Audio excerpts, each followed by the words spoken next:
মানুষ যদি কোনো মুসলমান যদি কোনো অন্যায় কাজের মধ্যে লিপ্ত থাকে, মুসলমান যদি কোনো আল্লাহ তাআলার নাফরমানির মধ্যে লিপ্ত থাকে, যখন তার সামনে আল্লাহ তাআলার নাম স্মরণ করা হয়, ওয়াজিলাত কুলুবুহুম, যদি তার অন্তরের মধ্যে ঝালঝালা তৈরি হয়, অন্তরের মধ্যে প্রকম্পিত সৃষ্টি হয়, আর ওই গুনার কাজ ছেড়ে দিয়ে সে যদি নেক কাজের দিকে ধাবিত হতে থাকে, এটাই প্রমাণ করে তার ভিতরে মুমিনের 5 নাম্বার গুণের থেকে 1 নাম্বার গুণ তার ভিতরে আছে।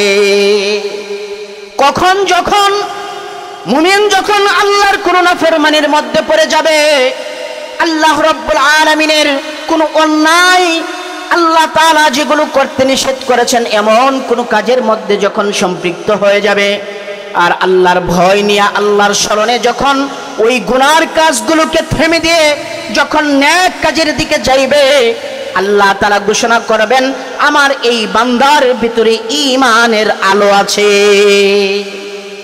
কারণ শয়তান আমার অন্তরে কুমন্ত্রণা দিবে, এটা স্বাভাবিক। শয়তান মানুষকে গুনার কাজের দিকে ধাবিত করে, এটা স্বাভাবিক বিষয়। শুধু আমাদেরকে দেয় এরকম না, সাহাবায়ে কেরামের অন্তরেও শয়তান কি দিত? কুমন্ত্রণা দিত। আল্লাহর রাসূলের একজন জলিলুল কদর সাহাবী হযরত আবু হুরায়রা রাদিয়াল্লাহু তাআলা আনহু, তিনি একদিন ক্রন্দন শুরু করে দিলেন, চিৎকার শুরু করে দিলেন, আবু হুরায়রা মুনাফিক হয়ে গেছে, আবু হুরায়রা মুনাফিক হয়ে গেছে। এভাবে চিৎকার করতে করতে আল্লাহর রাসূলের মজলিসে গেলেন, আল্লাহর রাসূলের কাছে গেলেন, গিয়া বলতেছি ইয়া রাসূলুল্লাহ, আমার মনে হয় আমি মুনাফিকের দিকে যাইতেছি। নাউযুবিল্লাহ। আল্লাহর রাসূল বললেন, ও আবু হুরায়রা, কেন তোমার কাছে এরকম মনে হলো? আবু হুরায়রা রাদিয়াল্লাহু তাআলা আনহু বললেন, ইয়া রাসূলুল্লাহ, আমি যতক্ষণ আপনার মজলিসে থাকি, আপনার কাছে যখন থাকি, আপনি যখন কোরআন এবং হাদিসের আলোচনাগুলো আমাদেরকে শোনান, আমাদের অন্তরের মধ্যে নেক কাজের চাহিদা জন্মায়, নেক কাজের চাহিদা উদয় হয়। কিন্তু যখন আপনার মজলিস থেকে চলে যাই, তখন আমার অন্তরের মধ্যে গুনার চাহিদা উদয় হয়। যখন আমার অন্তরে গুনার চাহিদা উদয় হয়, তখন আমার কাছে মনে হয় আমি আবু হুরায়রা না জানি এরকম ভাবে ঈমান থেকে দূরে সরে যাইতেছি, মুনাফিকের দিকে যাইতেছি। আল্লাহ রাসূল বললেন, ও আবু হুরায়রা, যখন তোমার অন্তরের মধ্যে শয়তান কুমন্ত্রণা দেয়, তোমার অন্তরে যখন গুনার চাহিদা উদয় হয়, তখন তোমার হালত কি হয়? আবু হুরায়রা রাদিয়াল্লাহু তাআলা আনহু বললেন, ইয়া রাসূলুল্লাহ, তখন আমি ওই গুনার চাহিদাকে দূরে ফেলে আমি আপনার মজলিসের দিকে, কোরআন এবং হাদিসের দিকে, আল্লাহ তাআলার হুকুমের দিকে আসতে থাকি। সুবহানাল্লাহ। আল্লাহ রাসূল বললেন, ও আবু হুরায়রা, এটাই প্রমাণ করে তোমার ভিতরে ঈমানের নূর আছে, ঈমানের আলো আছে। আবু হুরায়রা রাদিয়াল্লাহু তাআলা আনহু বললেন, ইয়া রাসূলুল্লাহ, এটা কেমন কথা? আমার অন্তরে তো গুনার চাহিদা জন্মায়, আমার অন্তরে তো গুনার চাহিদা উদয় হয়, তাহলে আমি মুমিন কিভাবে হইলাম? আমার ভিতরে ঈমানের নূর কিভাবে হলো? যদি আমার অন্তরের মধ্যে নেক কাজের চাহিদা সব সময় উদয় হয়ে থাকতো, তাহলে বোঝা যাইতো আমি ঈমানদার। আল্লাহ রাসূল বললেন, ও আবু হুরায়রা, চুরে যদি কারো বাড়িতে কারো ঘরে চুরি করে, ওই ঘরের মধ্যে চুরি করে, যে ঘরের মধ্যে মাল থাকে, কি বলেন? চুরে কি খালি ঘরে চুরি করতে যায়? খালি দোকানে চুরি করতে যায়? ডাকাতে চুরি করে ওই ঘরের মধ্যে, যে ঘরের মধ্যে কি থাকে? মাল থাকে। আল্লাহ রাসূল বললেন, ও আবু হুরায়রা, শয়তান ওই অন্তরের মধ্যে কুমন্ত্রণা দেয়, যে অন্তরের মধ্যে ঈমানের আলো থাকে, যে অন্তরের মধ্যে ঈমানের নূর আছে। আর যখন এই শয়তানের কুমন্ত্রণার সাথে সাথে তুমি গুনার চাহিদাকে দূরে নিক্ষেপ করে তুমি যখন আমি আল্লাহর রাসূলের দিকে আসতে থাকো, আল্লাহর হুকুমের দিকে যাইতে থাকো, এটাই প্রমাণ করে তোমার ভিতরে ঈমানের আলো আছে, তুমি ঈমানদার, এতে কোনো সন্দেহ নাই। সুবহানাল্লাহ। এই জন্য মুসলমান ভাইরা আমার, কি বুঝলাম? আমার অন্তরেও গুনার চাহিদা আসতে পারে, শয়তান আমাকে কুমন্ত্রণা দিতে পারে। আমি যদি ওই গুনার চাহিদাকে দূরে নিক্ষেপ করে আমি যদি নেক কাজের দিকে অগ্রসর হতে থাকি, ভালো কাজের দিকে যাইতে থাকি, আল্লাহর হুকুমের দিকে আসতে থাকি, তাহলে বোঝা যাবে আমার ভিতরেও কি আছে, ঈমানের আলো আছে। এই কথাটাই আল্লাহ তাআলা বলতেছেন, ইন্নামাল মুমিনুনা আল্লাযীনা ইযা যুকিরাল্লাহ ওয়াজিলাত কুলুবুহুম। যখন কোনো ঈমানদারের সামনে এরকম কোনো গুনার পরিবেশ আসে, সে গুনার মধ্যে লিপ্ত, কিন্তু আল্লাহ তাআলার নাম স্মরণ হয়েছে, আল্লাহ তাআলার নাম তার সামনে উচ্চারিত হয়েছে, সাথে সাথে যদি সে গুনার পরিবেশ ত্যাগ করে নেক কাজের দিকে ধাবিত হতে থাকে, তাহলে এটাই প্রমাণ করে তার ভিতরে ঈমানের আলো আছে। তার ভিতরে কি আছে? ঈমানের আলো আছে। এরকম দৃষ্টান্ত আল্লাহ তাআলা কুরআন এবং হাদিসের মধ্যে অসংখ্য দেখিয়ে গেছেন। এরকম দৃষ্টান্ত অসংখ্য আছেন। এই দৃষ্টান্ত দিতে গেলে এক নম্বরে জিনার কথা বলতে হয়। তিনি ছিলেন আল্লাহর নবী ইউসুফ আলাইহি ওয়াসাল্লাম। আমি ঘটনা বলবো না, আল্লাহর ভয় কত মারাত্মক, মুমিনের অন্তরকে পরিবর্তন করে, মুমিনকে খারাপ কাজ থেকে নেক কাজের দিকে ধাবিত করে, এটা বোঝানোর জন্য সংক্ষেপে একটু কথা বলবো। আল্লাহর নবী ইউসুফ আলাইহি ওয়াসাল্লাম তিনি আজ যে মিশরের যিনি বাদশা ছিলেন, তিনার তত্ত্বাবধানে থাকতেন। ইতিহাস সাক্ষী, তাফসীরের মধ্যে আসছে, আজ যে মিশর একদিন রাষ্ট্রীয় কাজে তিনি সফরে বাইর হয়েছেন, কিন্তু ইউসুফ আলাইহিস সালামের স্ত্রী ছিল জুলাইখা, আর তিনি সাধারণ কোনো মহিলা ছিল না। তৎকালীন যুগে সবচেয়ে সুন্দরী, যাকে বিশ্ব সুন্দরী বলা হইতো, এমন সুন্দরী মহিলা ছিল জুলাইখা। আর জুলাইখার অন্তরের মধ্যে অনেক আগে থেকেই স্বপ্ন, ইউসুফ আলাইহিস সালামের সাথে তার মনের খায়সাতকে পূরণ করবে, তার মনের চাহিদাকে পূরণ করবে। তিনি সুযোগ খুঁজতেছেন, সুযোগ পান নাই। যখন আজ যে মিশর সফরে চলে গেলেন, ইউসুফ আলাইহিস সালামকে ওই জুলাইখা ডাকলেন। জুলাইখা বললেন, চলো আমার খাস কামরার মধ্যে তোমার সাথে পরামর্শ আছে। যখন খাস কামরার ভিতরে ঢুকবেন, জুলাইখা তার চাকরানিকে বললেন যে, শোনো, যখন আমি তাকে নিয়ে আমার খাস কামরায় ঢুকে যাব, একটা দুইটা ঘরের পরে, রুমের পরে খাস কামরা নয়, 7টা রুম পাড়ি দিয়ে তারপরে তার খাস কামরায় যেতে হয়। 7টা রুমের ভিতরে যখন আমি ইউসুফকে নিয়ে ঢুকে যাব, সাথে সাথে প্রত্যেকটা দরজায় তালা লাগাই দিয়া তোমরা বাইর হয়ে যাইবা। ঘটনা তাই ঘটলো। ইউসুফ আলাইহিস সালামকে জুলাইখা তার খাস কামরার ভিতরে নিলেন। খাস কামরার ভিতরে যাওয়ার সাথে সাথে জুলাইখা ইউসুফ আলাইহিস সালামকে বলতেছেন, ক্বালাত হাইতালাক, ইউসুফ আমার কাছে আসো, আমার অনেক দিন ধরে স্বপ্ন, তোমার সাথে আমার খাহেসাত পূরণ করব। আজকে সুযোগ পেয়েছি, এই সুযোগ আমি হাতছাড়া করতে চাই না। কে বলতেছে? জুলাইখা বলতেছে। আর জুলাইখা কেমন মহিলা? তৎকালীন যুগে বিশ্ব সুন্দরী মহিলা। শুধু এতটুকুই না, তাফসিরে খাজানের বর্ণনা বলতেছি, তিনি তার শরীর থেকে সমস্ত কাপড়গুলো খুলে ফেললেন। একদিক থেকে বিশ্ব সুন্দরী, আবার শরীরের মধ্যে কাপড় নাই। বলেন তো, ইউসুফ আলাইহিস সালাম তখন টকবকে যুবক। ইউসুফ আলাইহিস সালামের যৌবনের শক্তি আপনি আমার মতো ছিল নাকি? না না না, আপনি আমার এরকম 1000 মানুষের শরীরে যত শক্তি ছিল, এরকম শক্তি একাই ইউসুফ আলাইহিস সালামের শরীরে ছিল। ইউসুফ আলাইহিস সালাম যুবক, ওই দিক দিয়ে সুন্দরী মহিলা, পরনের মধ্যে কোনো কাপড় নাই। ওই মহিলা জুলাইখা তিনার আগে থেকেই স্বপ্ন। কোরআনের মধ্যে আসছে, হাম্মাদ বিহি ওয়া হাম্মা বিহা। জুলাইখা তার দিকে মাইল হওয়ার জন্য আগে থেকেই প্রস্তুত। এমন এক কঠিন মুহূর্তের মধ্যে ইউসুফ আলাইহিস সালাম, আল্লাহর নবী, চূড়ান্ত বিপদের মধ্যে পড়ে গেলেন। কি করবেন, কোনো রাস্তা পাচ্ছেন না। তাফসীরের মধ্যে আসছে, ইতিহাস সাক্ষী, এমন কঠিন মুহূর্তের মধ্যে দুইটা বিষয়ের কারণে, দুইটা কারণে ইউসুফ আলাইহিস সালাম এরকম এক কঠিন মুহূর্ত থেকে তিনি মুক্ত পেয়েছেন। তার শরীরে কোনো গুনার কালেমা পর্যন্ত লাগে নাই। সুবহানাল্লাহ। দুইটা দলিল কি? তাফসীরে খাজাইনের মধ্যে আসছে, যখন এই কঠিন বিপদ ইউসুফ আলাইহিস সালামের সম্মুখে, আল্লাহ তাআলা জান্নাত থেকে একটা কাগজের টুকরা হযরত জিবরিল আলাইহিস সালামের হাতে দিলেন। দিয়ে বললেন, জিব্রাইল যাও, এই কাগজের টুকরাটা গিয়ে আমার নবী ইউসুফ আলাইহিস সালামের হাতের মধ্যে দিবে।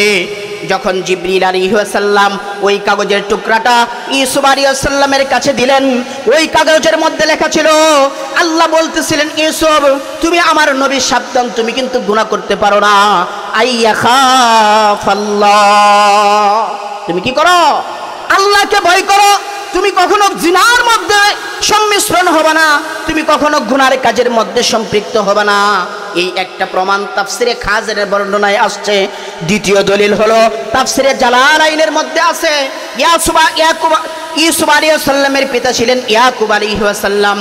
ইয়াকুব আলাইহিস সালাম কেমন জানি ইলহামের মাধ্যমে তার সন্তান ইউসুফ আলাইহিস সালামের সামনে দাঁড়ায় গেলেন, দাঁড়িয়ে বলতেছে যে, ও বাবা ইউসুফ, তুমি আল্লাহর নবী, সাবধান, তুমি গুনাহ করতে পারো না, তুমি গুনাহ করতে পারো না। আল্লাহ তাআলাকে ভয় করো। কাকে ভয় করো? আল্লাহকে ভয় করো।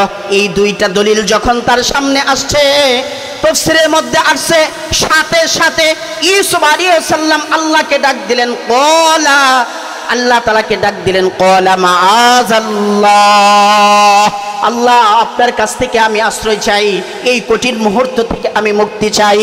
আল্লাহ তাআলা ইলহামের মাধ্যমে ইউসুফ আলাইহিস সালামের কানে ঢুকায়া দিলেন, ইউসুফ তুমি আমি আল্লাহর ভয় নিয়া তুমি পিছন দিক থেকে দৌড় দাও, যতই তালা মারা থাকুক, যতই দরজা বন্ধ করা থাকুক, আমার ভয় নিয়ে তুমি অগ্রসর হও। আমি আল্লাহ তাআলা তোমাকে এখান থেকে, এই বিপদ থেকে বাঁচানোর আমি ব্যবস্থা আল্লাহ তাআলা নিজে করে দেব। সুবহানাল্লাহ। ইউসুফ আলাইহিস সালাম তাই করলেন। আইয়া খাফুল্লাহ, আল্লাহ তাআলার ভয়ে, আল্লাহ তাআলার শরণে যখন তিনি পেছন দিক থেকে দৌড় দিলেন, ইতিহাস সাক্ষী, তাফসীরের মধ্যে আসছে, প্রত্যেকটা দরজার তালা পট পট করে খুলে গেল। ইউসুফ আলাইহিস সালাম বের হয়ে আসলো। একটা গুনার কালিমাও ইউসুফ আলাইহিস সালামের শরীরে লাগে নাই। সুবহানাল্লাহ। কিসের কারণে হয়েছে? আল্লাহর নাম যখন তিনার কাছে উচ্চারণ করা হয়েছে, আল্লাহ তাআলার ভয় যখন তিনার সামনে চলে এসেছে, ইউসুফ আলাইহিস সালাম আল্লাহ তাআলার কাছে আশ্রয় চেয়ে আল্লাহর ভয় নিয়ে যখন দৌড় দিলেন, ইউসুফ আলাইহিস সালামকে কঠিন মুহূর্ত থেকে আল্লাহ বাঁচায়া দিলেন। তাফসীরের মধ্যে আসছে, মুফাসসিরিন কেরাম বলেন, দুনিয়ার মানুষের সামনেও এরকম অবস্থা আসতে পারে। কোন সুন্দরী মহিলার সামনে এসে বলতে পারে, আমি তোমার সাথে আমার মনের খাহিশাত পূরণ করব, এরকম গুনার পরিবেশ আসতে পারে। আর ওই বান্দাগুলিও যদি আল্লাহর ভয়ে, আল্লাহ তাআলার শরণে সে যদি ওই স্থানকে ত্যাগ করতে পারে, আল্লাহর ভয় নিয়া যদি আল্লাহকে ডাক দিতে পারে, আল্লাহকে ডাক দিতে দেরি হবে। ইউসুফ আলাইহিস সালামকে যেভাবে আল্লাহ বাঁচিয়েছেন, ওই বান্দাকেও আল্লাহ তাআলা ঠিক তেমনি ভাবে গুনাহ থেকে বাঁচিয়ে দিবেন। এই কথাটাই আল্লাহ তাআলা বলেন, ইন্নামাল মুমিনুনাল্লাযীনা ইযা যুকিরাল্লাহ ওয়াজিলাত কুলুবুহুম, যখন আমার বান্দার সামনে আমি আল্লাহ তাআলার নাম উচ্চারণ করা হয়, আর আমার বান্দা যদি আমার ভয়ে ওই গুনার কাজকে থামিয়ে দেয়া, গুনার পরিবেশ থেকে দূরে আসতে পারে, নেক কাজের দিকে আসতে পারে, এটাই প্রমাণ করে আমার বান্দার ভিতরে ঈমানের আলো আছে। এই জন্য মুসলমান ভাইরা আমার, খুব সাবধান, খুব সাবধান। এই দুনিয়াটা অল্প কিছুদিনের জায়গা, এখানে অনন্ত অসীম কাল আমি থাকতে পারবো না। অনন্ত অসীম কাল আমাকে যেখানে থাকতে হবে, ওই অনন্ত অসীম কাল ওইখানে যদি ভালোভাবে থাকতে চাই, আরাম আয়েশে থাকতে চাই, দুনিয়ার লোভ অন্তর থেকে সেরে ফেলতে হবে। দুনিয়ার মহাব্বত অন্তরে ঢুকানো যাবে না। দুনিয়ার বিবি, বাচ্চা, স্ত্রী, সন্তান, দুনিয়ার চাকচিক্যর মহাব্বত যদি আমি অন্তর থেকে বের করে আল্লাহর ভয় যদি আমার অন্তরে ঢুকাইতে পারি, আল্লাহ তো আমাকে গুনাহ থেকে, গুনার পরিবেশ থেকে বাঁচাবেই, আমার ঠিকানা বানা দিবে জান্নাত। অন্যত্র আল্লাহ তাআলা বলেন, ওয়া আম্মা মান খাফা মাকামা রাব্বিহি ওয়া নাহান নাফসা আনিল হাওয়া ফাইন্নাল জান্নাতা হিয়াল মাওয়া। আল্লাহ তাআলা বলেন, ও দুনিয়ার বান্দা বান্দিরা, দুইটা গুণ তুমি অর্জন করো। এক নাম্বার কাজ, আল্লাহর ভয় তোমার ভিতরে ঢুকাও, আর নফসের খারাপ খায়সাত থেকে নিজেকে বাঁচাও, নফসের খারাপ কামনা বাসনা থেকে নিজেকে বাঁচাও। যদি আল্লাহর ভয় নিজের ভিতরে ঢুকাইতে পারো, নফসের খারাপ কামনা বাসনা থেকে নিজেকে ফিরাইতে পারো, বাঁচাইতে পারো, আল্লাহ তাআলা ওয়াদা করেছেন, আল্লাহ তাআলা ঘোষণা করেছেন ফা ইন্নাল জান্নাতা হিয়াল মাওয়া। দুইটা তাকিদ ব্যবহার করেছেন, লাম তাকিদ এবং নুন তাকিদ ব্যবহার করে আল্লাহ বলতেছেন অবশ্যই অবশ্যই ওই সমস্ত বান্দা বান্দির স্থান, অবস্থান, বাসস্থান আমি আল্লাহ করে দিব জান্নাত। সুবহানাল্লাহ। কিসের কারণে? যদি আল্লাহর ভয় আমার ভিতরে ঢুকাইতে পারি। আল্লাহর ভয় ছাড়া মানুষ পরিবর্তন হওয়া সম্ভব না। আল্লাহর ভয় এত জরুরি। আল্লাহর ভয় যখন আপনার অন্তরে ঢুকবে, আল্লাহর হুকুম পালন করতে আপনার জন্য সহজ হবে, আল্লাহর নাফরমানি ছাড়তে আপনার জন্য সহজ হবে। কারণ আল্লাহর ভয় এত দামি, এত দামি, এত গুরুত্বপূর্ণ জিনিস। মানুষ নামাজ পড়ে না, নামাজ ছেড়ে দেয়। যদি আল্লাহর ভয় তার অন্তরে থাকতো, সে চিন্তা করত এক ওয়াক্ত কাজা নামাজের জন্য আমাকে কমপক্ষে 2,88,00,000 বছর জাহান্নামের আগুনে জ্বলতে হবে। নাউযুবিল্লাহ। কোন নামাজ? কাজা নামাজ। যে নামাজটা আপনি জোহরের ওয়াক্তে বিনা কারণে পড়েন নাই, এটা পরবর্তীতে আপনি আদায় করে নিছেন, এই নামাজের জন্য যদি 2,88,00,000 বছর আপনাকে জাহান্নামের আগুনে জ্বলতে হয়, যারা নামাজ পড়ে না তাদের কি পরিমাণ শাস্তি হবে কল্পনা করা যায়? আর যদি আল্লাহর ভয় অন্তরের ভিতরে থাকে, ওই মানুষটা কখনো নামাজ ছাড়তে পারে না। আল্লাহর ভয় অন্তরে থাকলে মানুষ মিথ্যা কথা বলতে পারে না। আল্লাহর ভয় অন্তরে থাকলে মানুষ সুদ খাইতে পারবে না, মানুষ ঘুষ খাইতে পারবে না, মানুষের উপরে অন্যায় অবিচার ও অত্যাচার করবে না, মানুষের সম্পদ লুণ্ঠন করবে না, ভাইয়ের সম্পদ ঠগাবে না, বোনকে ঠগাবে না, ভাইকে ঠগাবে না, প্রতিবেশীকে অত্যাচার করবে না। কখন? যখন তার ভিতরে আল্লাহ তাআলার ভয় থাকবে। কার ভয় থাকবে? আল্লাহর ভয় থাকবে। আর আল্লাহর ভয় যার অন্তরে নাই, তার তো কোনো বিষয়ই না।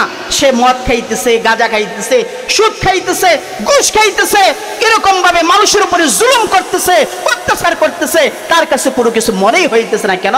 তার ভিতরে আল্লাহর ভয় নাই। এই জন্য আল্লাহর ভয় ঢুকান। আল্লাহর ভয় যদি ভিতরে আসে, আল্লাহর স্মরণে যদি গুনাহ থেকে ত্যাগ করা যায়, নেক কাজের পরিবেশের দিকে যাওয়া যায়, তাহলে এটা প্রমাণ করে মুমিনের সিফত, মুমিনের আলো, মুমিনের অন্তরের ভিতরে, মানুষের অন্তরের ভিতরে মুমিনের নূর আছে, ওই মানুষটা ইমানদার, এতে কোনো কি নাই, সন্দেহ নাই। এই জন্য 1 নম্বর গুণ হলো আমাকে আল্লাহর ভয় ভিতরে ঢুকাইতে হবে। আল্লাহর ভয়ে, আল্লাহর খৌফে আমাকে গুনাহ থেকে বাঁচতে হবে, গুনার পরিবেশ থেকে বেঁচে আমাকে নেক কাজের দিকে যাইতে হবে। যদি যাইতে পারি, তাহলে এটাই আমার প্রমাণ করে আমার ভিতরে ঈমানের আলো আছে, আমি মুসলমান। সুবহানাল্লাহ। এটা 1 নম্বর গুণ। আল্লাহর ভয় নিয়ে আমার অন্তরে চলতে হবে। গুনার পরিবেশ আসতে পারে সামনে, নিশ্চিত আমার চতুর্দিক থেকে গুনাহ আর গুনাহ আসবে, কিন্তু সাবধান, আমি মুসলমান, আমি কখনো গুনাহ করতে পারি না, আমি মিথ্যা বলতে পারি না, আমি সুদ খাইতে পারি না, আমি ঘুষ খাইতে পারি না, আমি মানুষের উপরে অত্যাচার করতে পারি না, জুলুম করতে পারি না, কারণ আমি মুসলমান। আমি আল্লাহ তাআলার হুকুমের, আল্লাহ তাআলার দাসত্বকে আমি গ্রহণ করেছি। আমার দ্বারা অন্য দুনিয়ার কোনো মানুষের হুকুম মানা কি নাই, জায়েজ নাই। এই জন্য আল্লাহ তাআলার ভয় ঢুকানো। 2 নম্বরে আসেন, আল্লাহ তাআলা বলতেছেন মুমিনের 2 নম্বর গুণ, ওয়া ইযা তুলিয়াত আলাইহিম আয়াতুহু যাদাতুহুম ঈমানা। মুমিনের 2 নম্বর গুণ হচ্ছে ওয়া ইযা তুলিয়াত আলাইহিম, মুমিন যখন কোরআনে কারীমের তেলাওয়াত করবে, যাদাতুহুম ঈমানা, তখন তার ঈমান বাড়তে থাকবে, ঈমানের নূর পয়দা হবে, ঈমানের মাকাম বাড়তে থাকবে। আল্লাহ তাআলা এরকম ঈমান বাড়াইতে বাড়াইতে একটা সময় আসবে, ওই বান্দার ঈমানকে আল্লাহ তাআলা পূর্ণতায় পৌঁছিয়ে আল্লাহ তাআলা তাকে পূর্ণাঙ্গ মুমিন হিসাবে ঘোষণা করবে। সুবহানাল্লাহ। কিন্তু আজকে সমস্যা হচ্ছে, আজকে কোরআনের সাথে মুসলমানের কোনো সম্পর্ক নাই, কোরআনের সাথে মুসলমানের কোনো মুনাফাবাত নাই। আজকে কোরআন মাদ্রাসায়, কোরআন মসজিদে, কোরআন ঘরে, কোরআন আলমারির ভিতরে, কোরআন সুকেজের ভিতরে মুসলমান সাজায় রাখে, কিন্তু কোরআন মুসলমান পড়ে না, কোরআনের সাথে সম্পর্ক রাখে না। যার কারণে আজকে মুসলমান পদে পদে লাঞ্ছিত হচ্ছে, পদে পদে অপমানিত হচ্ছে। কি বলেন? আজকে বিভিন্নভাবে মুসলমানদের উপরে অত্যাচার। আজকে ইসলাম মুসলমানদের মা বোনদেরকে ঘর থেকে টেনে টেনে বের করে 1 দিন 2 দিন 3 দিন পর্যন্ত আবদ্ধ রেখে তাদেরকে দর্শন করতেছে। কারণটা কোথায়? মুসলমান কোরআন ছেড়ে দেওয়ার কারণে। মুসলমান আল্লাহর হুকুমের ভিতরে না আসার কারণে, কোরআনের সাথে মুনাসাবাত না থাকার কারণে আজকে মুমিন এরকম ভাবে ক্ষতিগ্রস্ত হচ্ছে, আযাবের শিকার হচ্ছে। এটা মুসলমানের তাদের হাতের কামাই। কোরআনে কারীমের মধ্যে আছে আল্লাহ তাআলা বলেন, যাহারাল ফাসাদু ফিল বাররি ওয়াল বাহরি বিমা কাসাবাত আইদিন নাস লিইযীকাহুম বা'দাল্লাযী আমিলু লাআল্লাহুম ইয়ারজিউন। আল্লাহ তাআলা বলেন, ও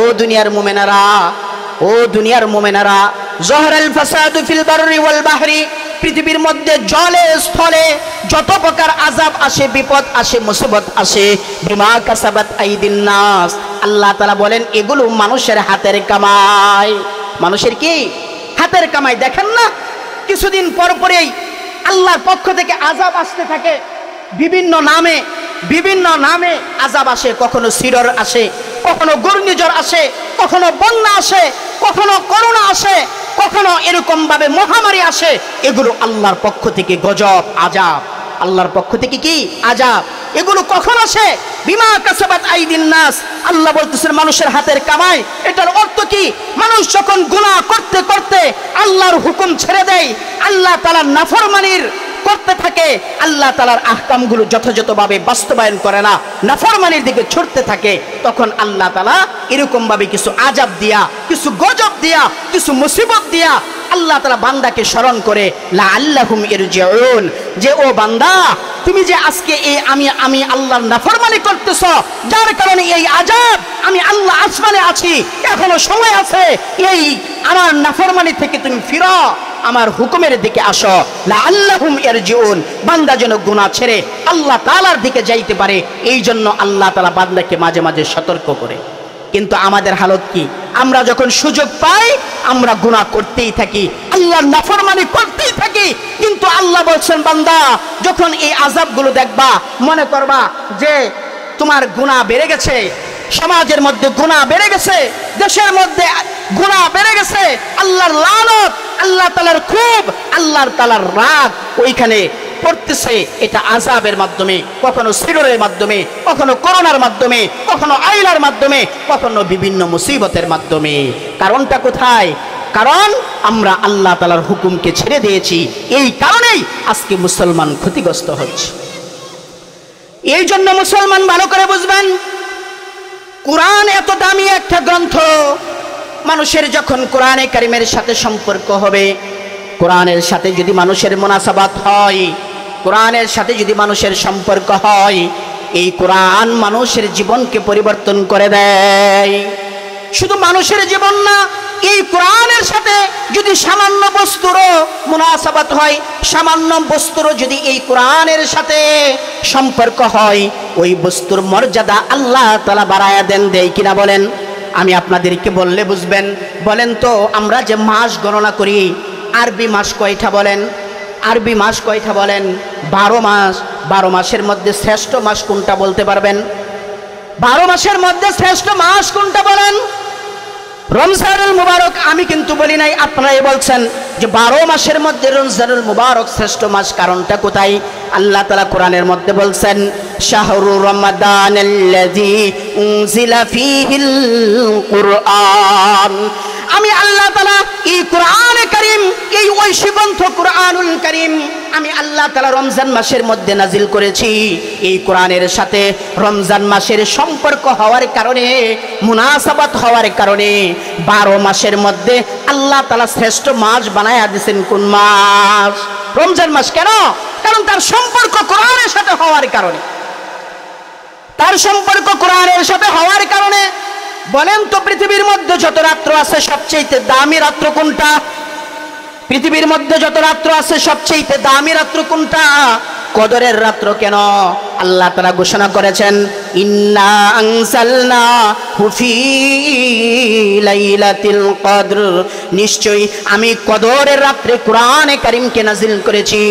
কদরের রাত্রের সাথে কোরআনে কারীমের সম্পর্ক হওয়ার কারণে, রাত্রের সম্পর্ক কোরআনের সাথে হওয়ার কারণে, রাত্রের মুনাসাবাত কোরআনের সাথে হওয়ার কারণে পৃথিবীর মধ্যে যত রাত্র আছে আল্লাহ তাআলা সবচেয়ে দামি রাত্র বানায়া দিলেন। কোন রাত্র? কদরের রাত্র আল্লাহ তাআলা লক্ষ লক্ষ কোটি কোটি ফেরেশতা নাজিল করেছেন, ফেরেশতা সৃষ্টি করেছেন। আর সমস্ত ফেরেশতার মধ্যে সর্বশ্রেষ্ঠ ফেরেশতা কে বলতে পারবেন? হযরত জিবরিল আলাইহিস সালাম। কারণটা কোথায়?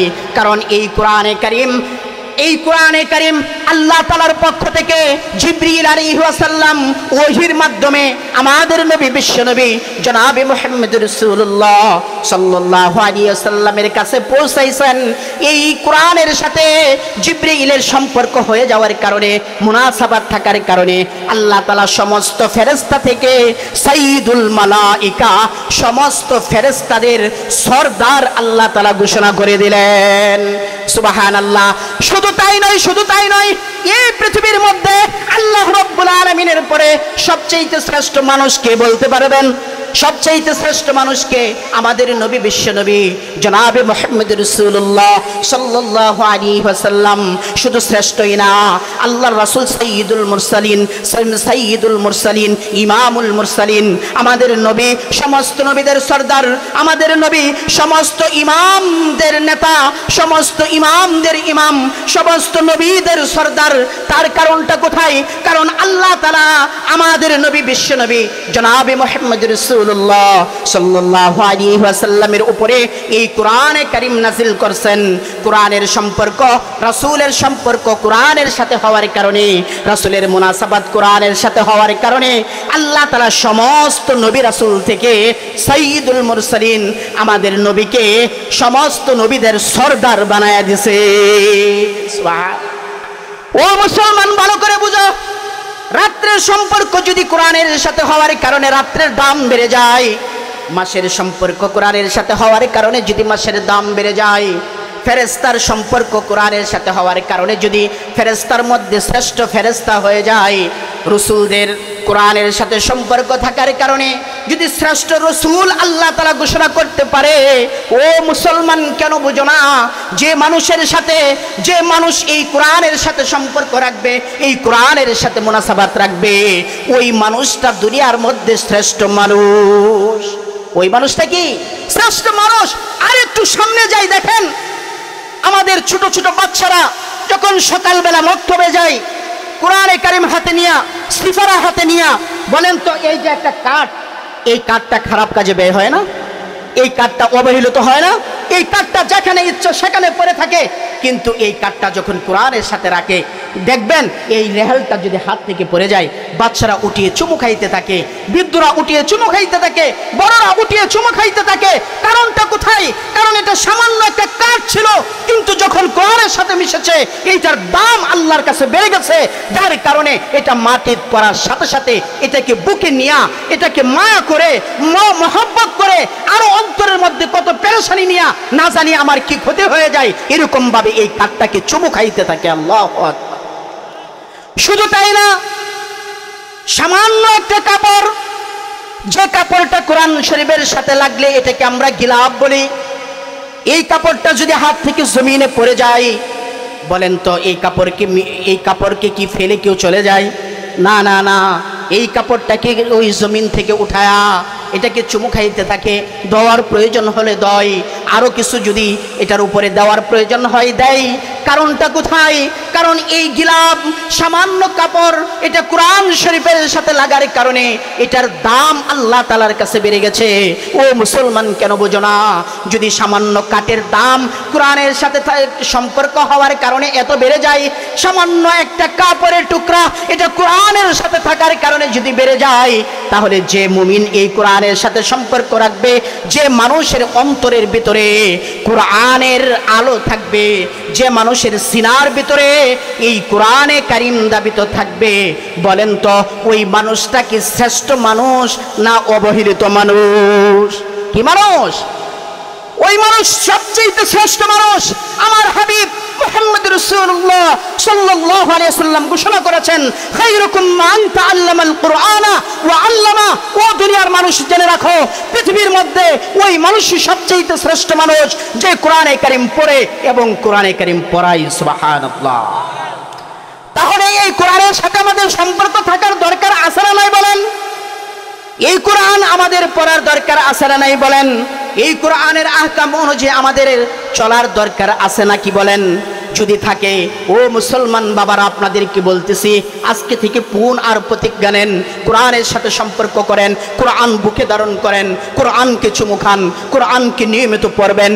দেখবেন আল্লাহ তাআলা এই কোরআনের মর্যাদার কারণে আপনার মর্যাদা আল্লাহ তাআলা দুনিয়াতেই বাড়ায় দিবে। সুবহানাল্লাহ। এই জন্য এই কোরআনে কারিম এত দামি, এত দামি। মানুষ যখন এই কোরআনে কারিম ছেড়ে দিয়েছে, কোরআনের সাথে সম্পর্ক যখন ছেড়ে দিয়েছে, মানুষের উপরে এরকম ভাবে ইহুদিদের থেকে মানুষের উপরে নির্যাতন, কাদিয়ানীদের থেকে নির্যাতন, বিভিন্ন ভাবে ও মুসলিমদের থেকে আজকে মুসলমান নির্যাতিত হচ্ছে কিনা বলেন? হচ্ছে কিনা বলেন? তার কারণ কোথায়? আল্লাহ রসুল আরো 1450 বছর আগে ঘোষণা করে গিয়েছেন, তারাকতু ফীকুম আমরাইন লান তাদিল্লু মা তামাসসাকতুম বিহিমা কিতাবাল্লাহ ওয়া সুন্নাত রাসূলি। ও মুসলমান, ভালো করে বুঝো, ভালো করে বুঝো। এই কোরআনের সম্পর্ক যদি মুসলমানের থাকে, আমার আপনার নবী আরো 1450 বছর আগে ঘোষণা করেছেন। ওই বিদায় হজের ভাষণের মধ্যে, যখন বিদায় হজের ভাষণের মধ্যে আল্লাহর রাসূল আয়াতে কারিমা তেলাওয়াত করলেন, আল ইয়াউমা আকমালতু লাকুম দীনাকুম ওয়া আতমামতু আলাইকুম নি'মাতি ওয়া রাদিতু লাকুমুল ইসলাম দীনা। যখন ওই আরাফার ময়দানে আল্লাহর রাসূল আয়াতে কারিমা তেলাওয়াত করলেন, আল ইয়াউমা আকমালতু লাকুম দীনাকুম, ও আমার সাহাবায়ে কেরাম, আজকে আল্লাহ তাআলা এই দ্বীনে ইসলামকে পরিপূর্ণ করে দিয়েছেন। সুবহানাল্লাহ।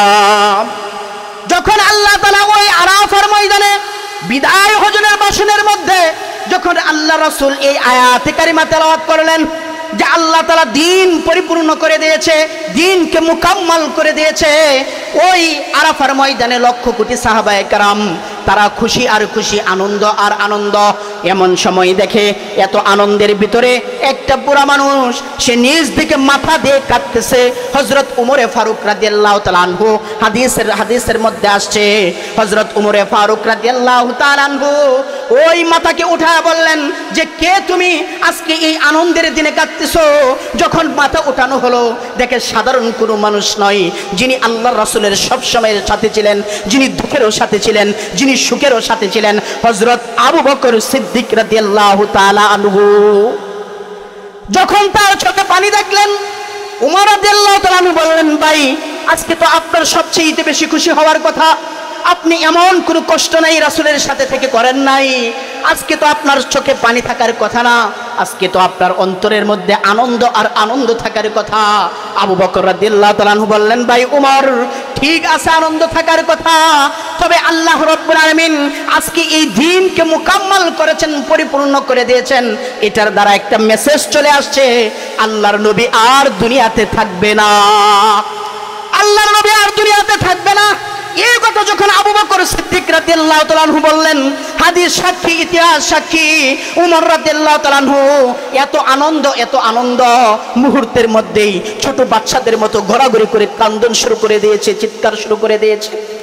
আরাফার ময়দানে লক্ষ কোটি সাহাবায়ে কেরাম যারা মাত্রই আনন্দে উদ্বেলিত ছিল, সকলে ওই আরাফার ময়দানে ঘোরাঘুরি দিয়ে চিৎকার শুরু করে দিয়েছে, ক্রন্দন করতেছে যে নবীর জন্য এত কষ্ট করলাম, যে নবীর সাথে রইলাম, আজকে এই নবী দুনিয়া থেকে ছেড়ে চলে যাবে, এটা সাহাবায়ে কেরাম সহ্য করতে পারেন নাই, সাহাবায়ে কেরাম এটা নিতে পারেন নাই। এই জন্য তারা শিশু বাচ্চাদের মতো ঘোরাঘুরি করে ক্রন্দন শুরু করে দিয়েছে, চিৎকার শুরু করে দিয়েছে। আল্লাহ তাআলা যখন আসমান থেকে এই পরিবেশ দেখলেন, আল্লাহ তাআলা সাথে সাথে জিবরিলকে পাঠালেন, ও জিবরাইল, যাও আমার হাবিবকে গিয়ে বলো আমার এই সমস্ত কলিজার টুকরা বান্দাদেরকে সান্ত্বনা দেওয়ার জন্য। জিবরিল আলাইহিস সালাম আসলেন, আয়েশা রাসূলকে বললেন, আসসালামু আলাইকা ইয়া রাসূলুল্লাহ, ও আল্লাহর রাসূল, আল্লাহ তাআলা বলছেন আপনার এই উম্মতদেরকে, আল্লাহর এই বান্দাদেরকে আপনি সান্ত্বনা দেওয়ার জন্য। আল্লাহর রাসূল সাথে সাথে সমস্ত সাহাবায়ে কেরামদেরকে ডাকলেন আর হাদিস থেকে তেলাওয়াত করলেন, তারাকতু ফীকুম আমরাইন লান তাদিল্লু মা তামাসসাকতুম বিহিমা কিতাবাল্লাহ ওয়া সুন্নাত রাসূলি। আল্লাহ রাসূল সাহাবায়ে কেরামদেরকে ডাকলেন, ও আমার সাহাবায়ে কেরাম, আল্লাহ তাআলা দ্বীনকে পূর্ণাঙ্গ করেছেন, এটাও সত্য, আমি আর দুনিয়াতে থাকবো না। তবে তোমাদের জন্য খুশির সংবাদ আছে, অন্যান্য নবীরা, অন্যান্য রাসূলগণ যখন দুনিয়া থেকে বিদায় নিয়ে চলে গেছে, তারা নবুয়তের মিম্বারকে খালি করে রেখে চলে গেছে, কিন্তু আমি দুনিয়া থেকে চলে যাচ্ছি, আমি নবুয়তের মিম্বার খালি করে রাখতেছি না। নবুয়তের মিম্বারের মধ্যে আমি দুইটা নূর রেখে যাইতেছি। তারাকতু ফীকুম আমরাইন, যতক্ষণ পর্যন্ত তোমরা এই দুইটা নূরকে আঁকড়ে ধরবা, লাং তাদিল্লু, পৃথিবীর কোনো পরাশক্তি তোমার ক্ষতি করতে পারবে না, কোন ইহুদি খ্রিস্টান তোমার ক্ষতি করতে পারবে না, তোমার উপরে কেউ ফুলের আসরটাও পর্যন্ত দিতে পারবে না। ওই দুইটা বস্তু, ওই দুইটা নূর হলো কিতাব আল্লাহ, একটা হলো আল্লাহ তাআলার কিতাব এই কুরআনুল কারীম। সুবহানাল্লাহ। কিতাব আল্লাহ, এক নম্বরে আল্লাহ তাআলা বললেন যে কুরআন, আল্লাহ তাআলার ঐশী গ্রন্থ কুরআনে কারীম। দ্বিতীয় নম্বর সুন্নাত রাসূলি, আমার আদর্শ, আমার সুন্নাত। ও সাহাবায়ে কেরাম জেনে রাখো, পরবর্তী সিচুয়েশনদেরকেও জানায়া দিও, পরবর্তীতে যারা দুনিয়াতে আসবে তাদেরকেও জানায়া দিও, যাদের সম্পর্ক কোরআনের সাথে থাকবে, যাদের সম্পর্ক রাসূলের সাথে থাকবে, যাদের সম্পর্ক, যাদের জীবনের সাথে রাসূলের আদর্শ থাকবে, ওই মানুষগুলো কোনো ক্ষতিগ্রস্ত হবে না, ওই মানুষগুলো দুনিয়াতে অপমানিত হবে না, ওই মানুষগুলো দুনিয়াতে কষ্টের শিকার হবে না। আমি আল্লাহ তাআলা, আমি আল্লাহর রাসূল ঘোষণা করে গেলাম, ওই মানুষগুলো দুনিয়াতেও সফলতার সাথে চলবে, পরকালেও সফলতার সাথে আল্লাহ তাআলা তাকে জান্নাতে পৌঁছে দিবে। তাহলে মুসলমান ভাইরা আমার, কি বুঝলাম? এই কোরআনের সাথে আমাদের সম্পর্ক থাকা চাই, এই কোরআনের সাথে আমাদের সম্পর্ক রাখা চাই। কোরআন যদি আমি ছেড়ে দেই, কোরআন যদি আমার সম্পর্ক না থাকে কোরআনের সাথে, তাহলে বুঝতে হবে আমার কপাল পুড়ে গেছে, আমার কপাল খারাপ হয়ে গেছে, আমার অনিবার্য, আমার ধ্বংস দুনিয়াতেও আসবে, পরকালে তো ভালো কিছুর প্রশ্নই আসে না, পরকালে তো শান্তির কোনো প্রশ্নই আসে না। এই জন্য মুসলমান পুনর প্রতিজ্ঞা করো, এই কোরআনের সাথে আমাদের সম্পর্ক থাকা চাই, এই কোরআন আমাদের জীবনের সংবিধান হবে, এই কোরআন আমাদের জীবনের সাথে যদি মিশাইতে পারি, এই কোরআন আমাকে হেদায়েতের আলো, হেদায়েতের রাস্তা আমাকে দেখিয়ে দিবে। এই জন্য কবি বলেন, সমাধান চাও যদি জীবনে মরণে, ফিরে চাও খুঁজে নাও চোখ রাখো কোরআনে।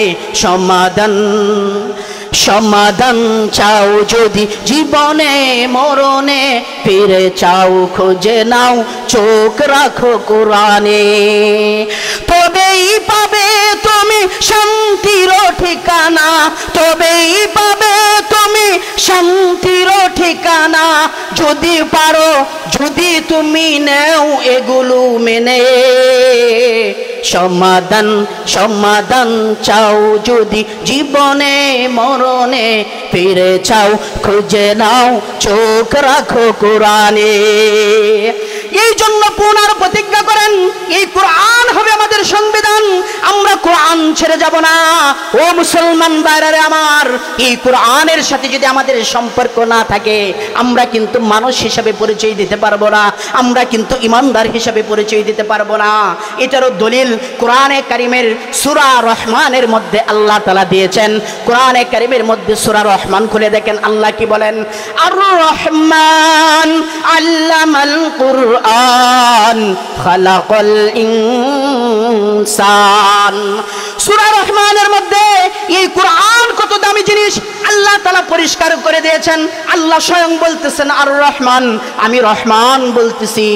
আল্লামাল কুরআন খালাকাল ইনসান, ভালো করে বুঝবেন, আল্লামাল কুরআন, আমি কোরআন শিক্ষা দিয়েছি।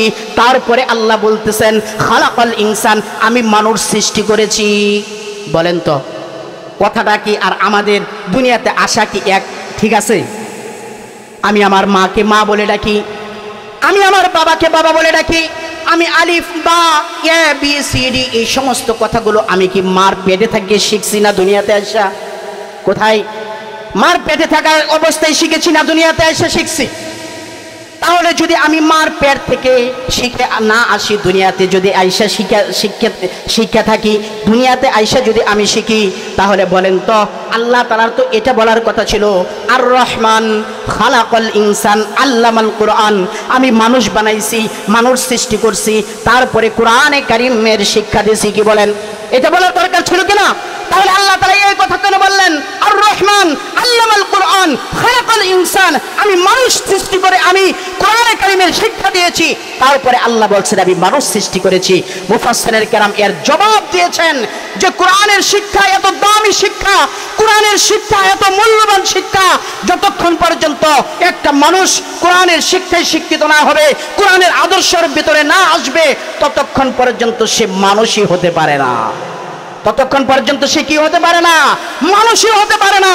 এই জন্য মুসলমান ভাইরা আমার মনে রাখবেন, এই কোরআনের ছায়াতলে আমাদের আসতে হবে, কোরআনকে আমাদের জীবনের সংবিধান বানাইতে হবে। কোরআন এবং হাদিসের আলো ছাড়া আমাদের জীবন অন্ধকার, কখনোই আলোকিত হতে পারে না।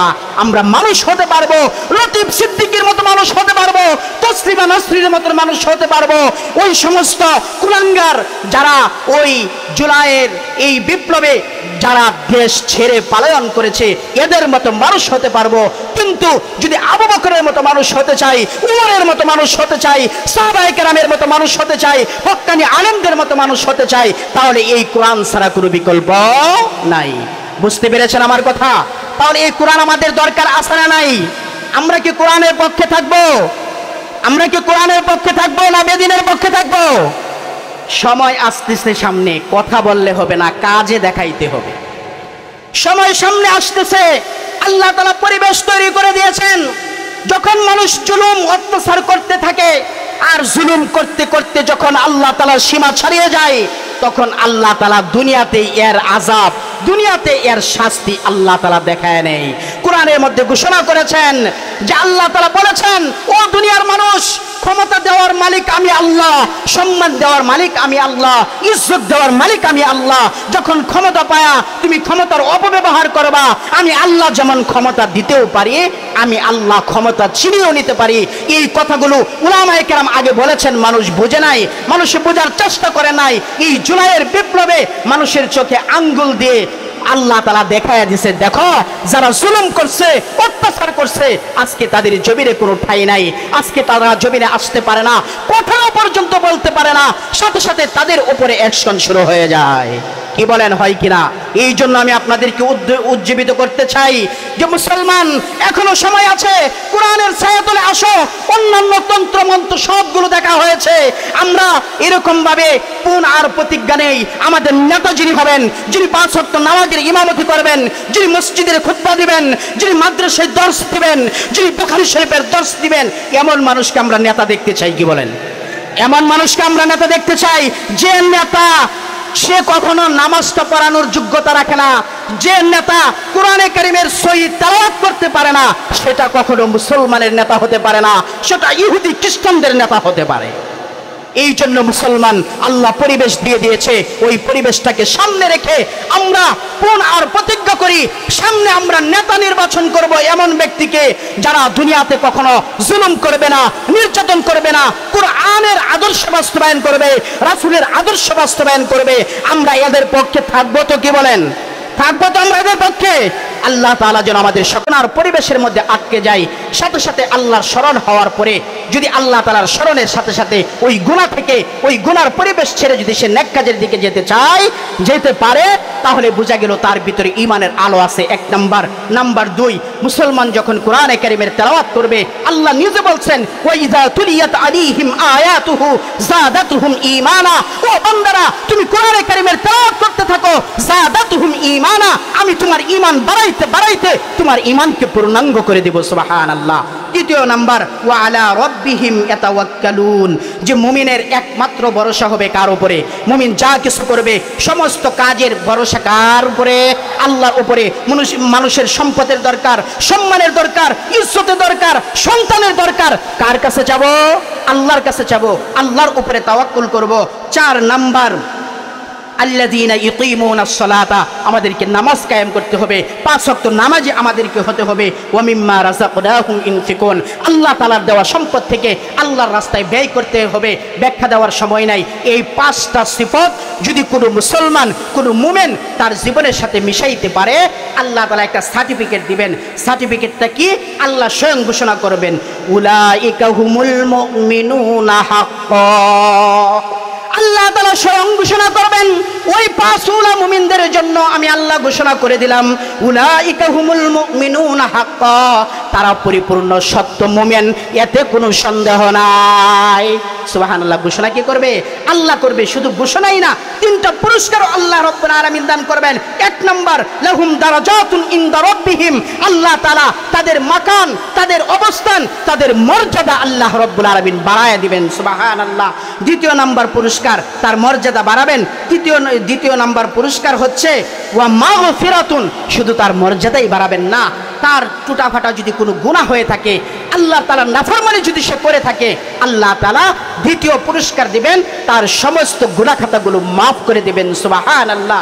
ওয়া রিজকুন কারীম, 3য় নাম্বার পুরস্কার, আল্লাহ তাআলা বান্দাকে সম্মান সূচক রিজিকের মাধ্যমে তার দুনিয়া আর আখিরাতকে আল্লাহ তাআলা সফলতা করে দিবেন। সুবহানাল্লাহ।